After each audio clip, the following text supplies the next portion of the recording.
Welcome everyone. Welcome to Bridge Builders of Diversity. I'm Roberta.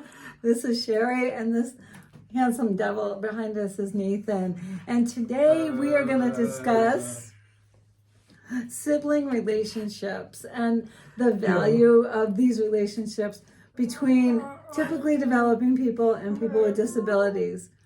There's relatively limited research on this dynamic relationship, but Sherry and I are so grateful to have firsthand experience. Sherry as the mother of this unique individual behind me, and me as a teacher of children with special needs.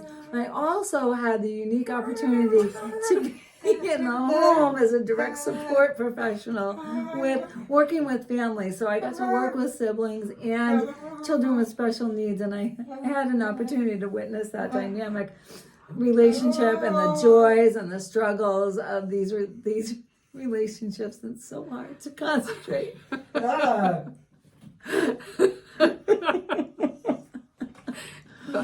go ahead. There's nothing down about Down syndrome. There is nothing down about it. No, it's all up, all up.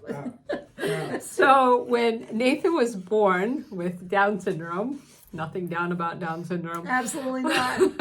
We knew we had to include his older brother in this relationship with his brother and the disabilities. And my older sons develop much more empathy and compassion for others and his brother. Even as a young child, he demonstrated a maturity beyond his years. He also developed an appreciation for his own abilities while watching his brother struggle to do simple things like walk and climb. I mean, Nathan didn't walk on his own till he was 5, and he couldn't handle stairs till he was 9.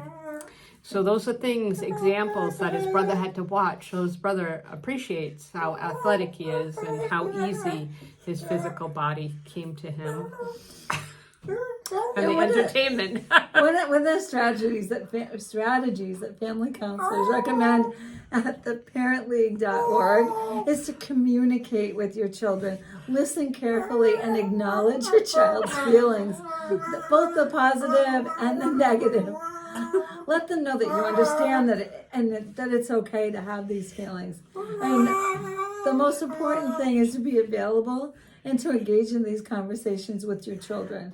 And another thing you can do is share storybooks, movies, and these unexpected interactions that might happen between siblings can become teachable moments to talk about differences and to help your child become more reflective and knowledgeable.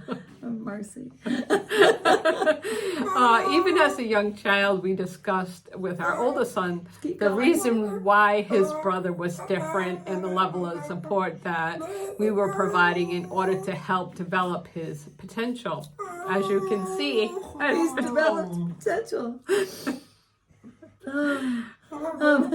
It's important to educate your children. Share information about your child's disability and explain why you spend more time with a brother or sister with special needs. But it's important to use age-appropriate language and be very specific. Explain why you're not available to help with homework, or why you expect them to do chores that their brother or sister is not expected to do, and why it may seem like you pay less attention to them. It can become even more complicated when the sibling has an invisible disability, like an autism spectrum disorder, ADHD, or a learning disability. These children appear on the surface to be typical. So it may be difficult to give young children explanations for why their siblings appear to be getting all of your attention. Mm-hmm. Yeah, I mean, my older son would bring up, why are you spending more time with him, thinking that we liked his brother more than him. So it's important to explain those things to your child. Even the term special needs suggests that their sibling is more special than them. So you got to be careful with your language and make sure you explain what that means, because we don't always know what other children are thinking, and you have to remember their brains aren't as developed as ours, so sometimes their thoughts aren't on the right track, and you got to keep them on the right track. So it really speaks to the importance of communicating clearly with your child and how they feel. Right, letting them know that everything's okay. In the meantime, if you would like more of this magnificent content, don't forget to like, share, and subscribe. You can follow Bridge Builders of Diversity on Facebook. We are all over the place. Instagram. We are all over the place bringing you this delightful human and building bridges between the typical community and people with disabilities so that you can learn just how magnificent and how special these relationships are. So help us out and subscribe. Help us out. Like, share, and subscribe. Mash all the buttons. Yes. And on to...